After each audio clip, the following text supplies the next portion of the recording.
Coucou! Dia faly manolotra ny arahaba antsika rehetra mpanaraka tsy tapaka ny fandaharana Jeanne Forêt Santé aty Canada indray ny tenako. Ny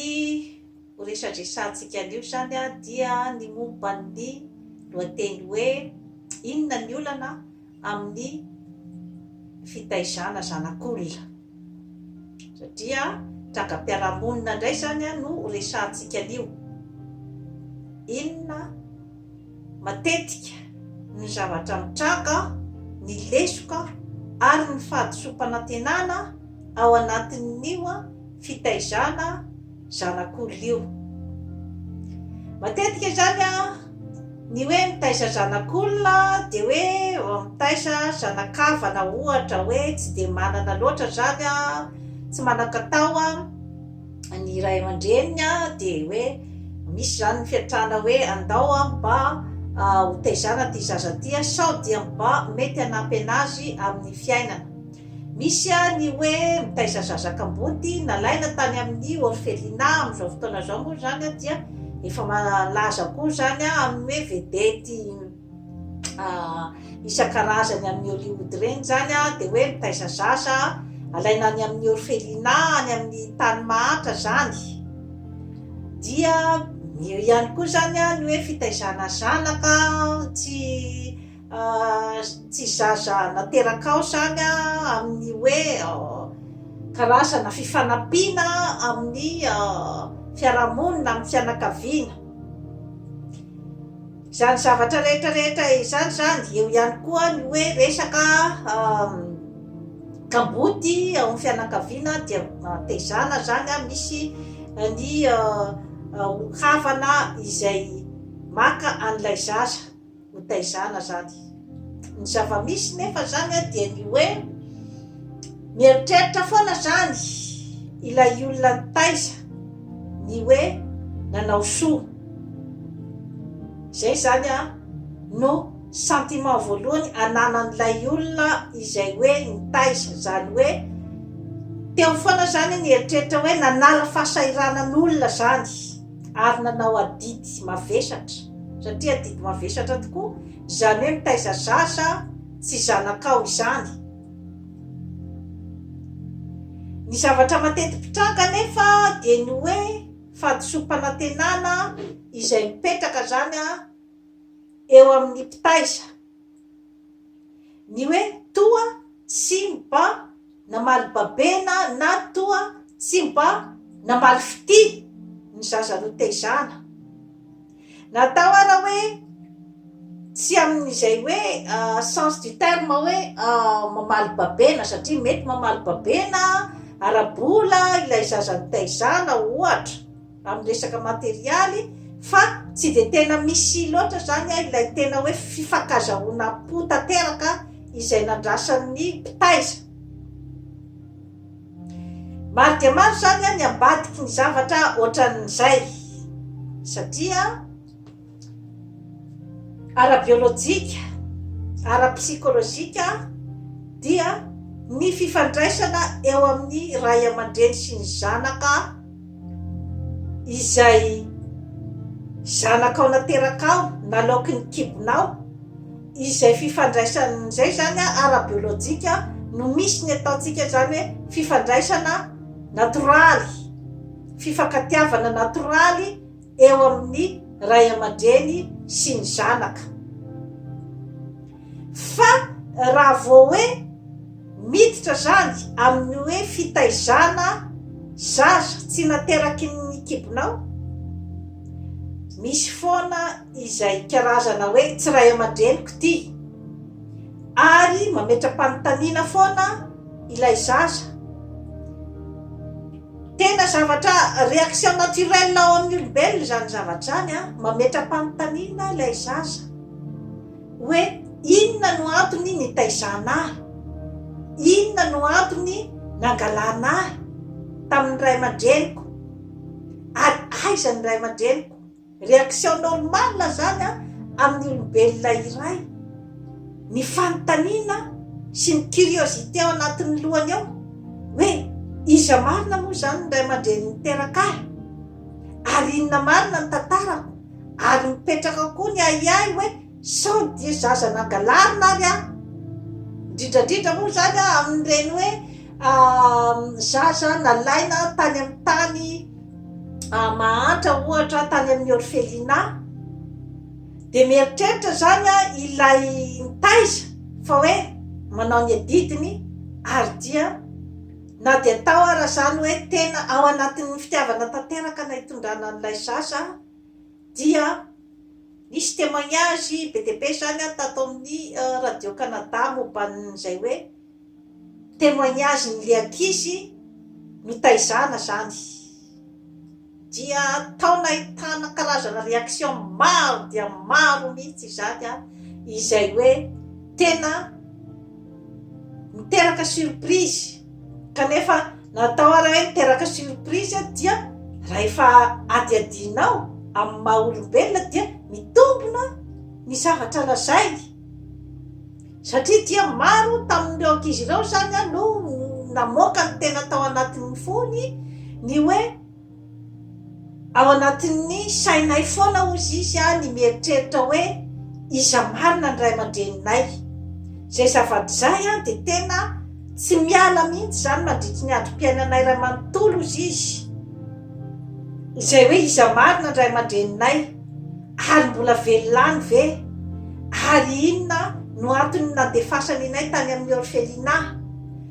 misy zany a ny hoe mandritry ny androm-piainany ray manontolo dia manana n'izay etaeta ahita ny parent biologika an'izay dia miteraka personnalité instable ao amin'ny olona anankiray zay zavatra zay zany ny finiavany sy ny faniriny ahafantatra marina ny tantarany sy ny hoe ahafantatra marina iza marina ny ray aman-dreny maro dia maro zany ny zavatra nolazain'ireo ankizy no taizana ireo zany ny amin'ny hoe maro dia maro kosa izy ny réaction ny olona satria raha ohatra zao hoe mainty hoditra ny tenako nefa ny ray aman-dreniko fotsy hoditra de manjary misisité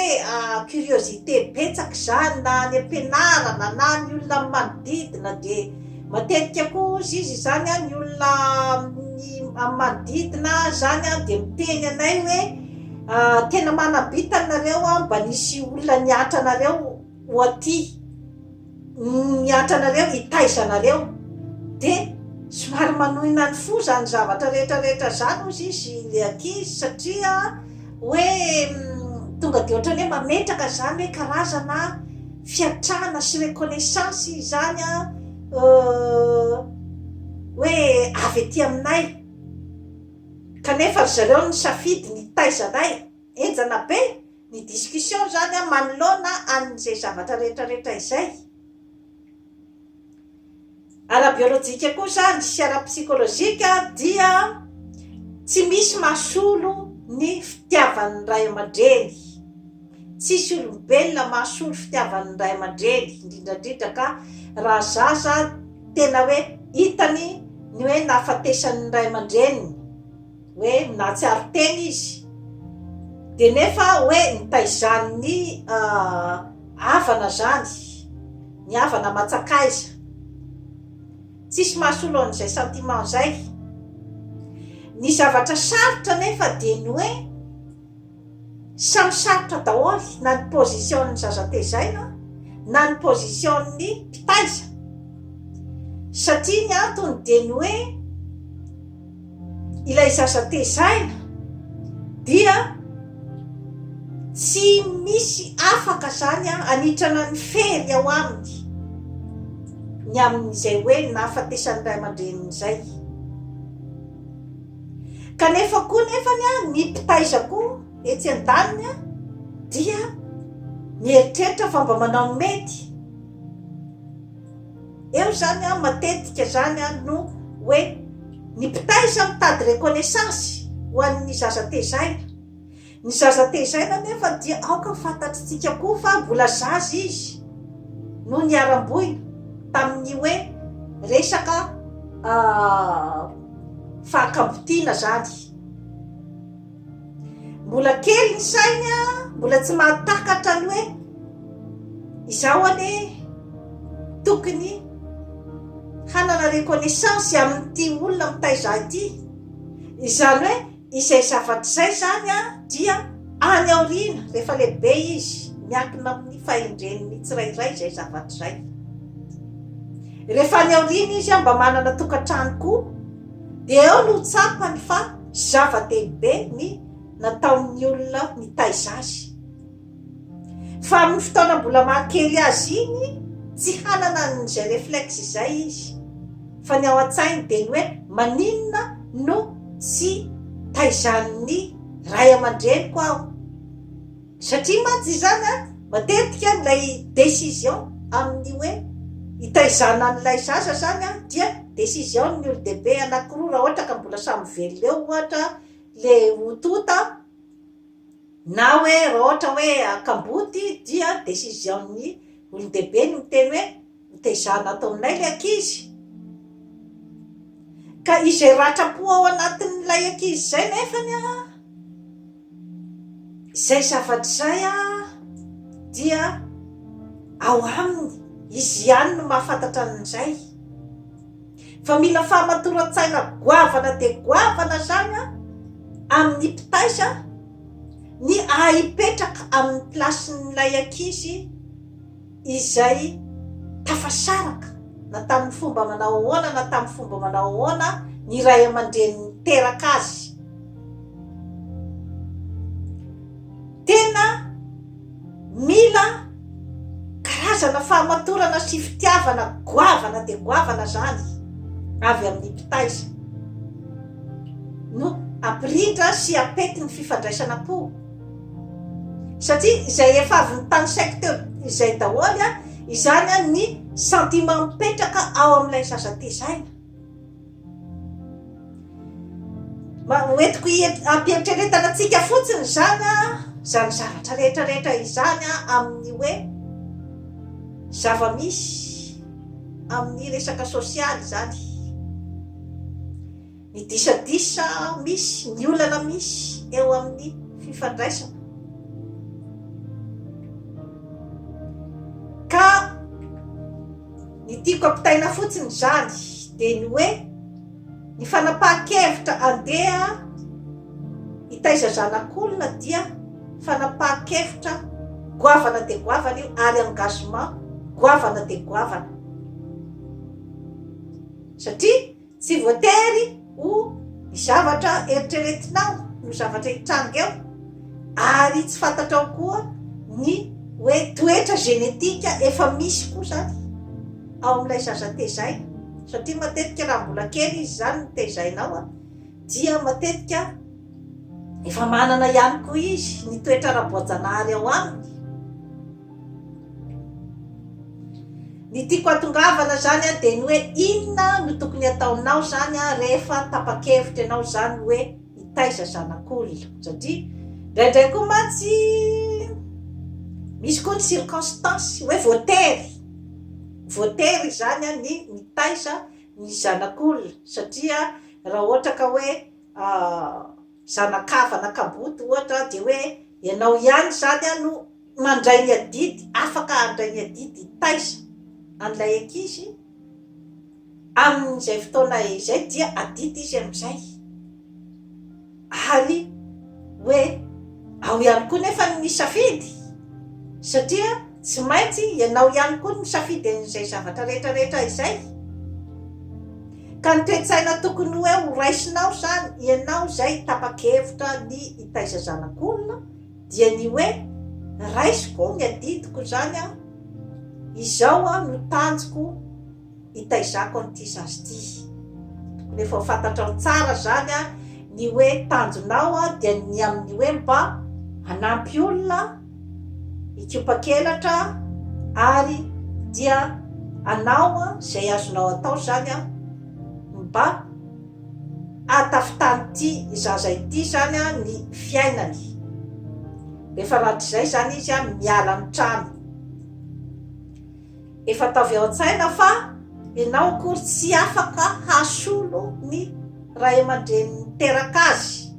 Efa tokony zany izay zavatra izay ataonao ao an-tsaina, ary tokony efa mivonona ianao zany amin'izay rehetrarehetra hoe mety ho reaksion'ny zaza izay taizana, ary ny filazana aminy ny marina rehetrarehetra zany a rehefa manomboka hoe vorosaina izy, filazana aminy ny marina rehetrarehetra momba ny hoe circonstance ny taizana ho azy. Ary tsy maintsy manana ihany koa ianao mpitaisa zany a ny fahaizana mipetraka amin'ny plasin'ilay zaza tezaina, satria ny ratrapo ao aminy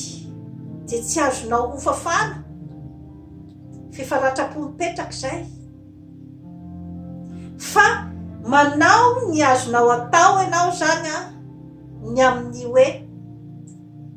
fanomezam-pitiavana, ary tokony efa hijanonao anatin'ny sainao zany a ny hoe tsy voatery hiandrasanao valiny zany zavatra zany,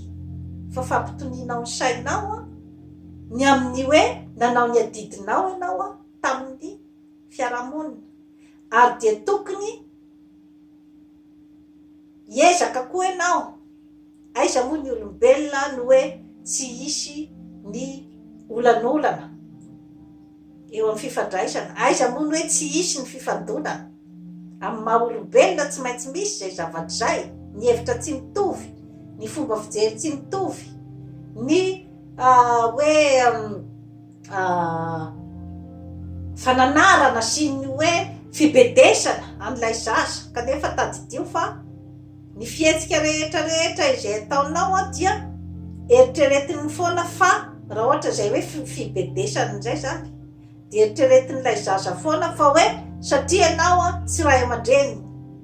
miteraka azy, eo zany mahasarotra an'io zavatra rehetrarehetra io. Ka raha ohatra ianao zany, ary ity koa zany no tsipihana dia tandremo ny erreur izay hoe mety ataonao amin'ilay zaza zany, toy ny hoe fikasian-tanana, toy ny hoe resaka fandratranan'ny fony, fanambanina, ny intimidation, ny zay zavatra hoe